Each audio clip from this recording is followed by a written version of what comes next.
अमानी, मानदेन, कीर्तनीय, सदा। अब यो कठिन लाग्छ कि तपाईहरुलाई गाह्रो लाग्छ कि सजिलो हो कि कठिन हो? कठिन हो।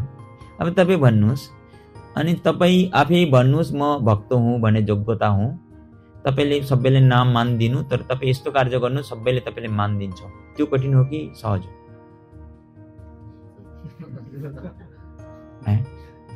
तपाई भन्नु, तपाईले यस्तो कार्यलाई तपाई महान भक्त हो, सबै ठीक छ, तपाईले सबैले सम्मान दिनु पर्यो, तपाईले सम्मान एकट्ठा गर्नु भन्दियो भने, हुन्थ्यो भने हामी गर्न सक्थ्यौ?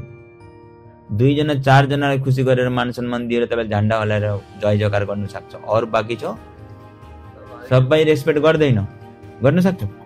तर तपाईले सबैले रेस्पेक्ट गर्न सक्छ कि सक्दैन? अनि यो कुन चाहिँ सजिलो भयो?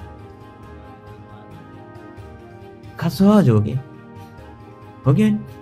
महाप्रभु कठिन विधि दिएको छैन कि हामीले बुझ्नै नसकेर कठिन लागेछ।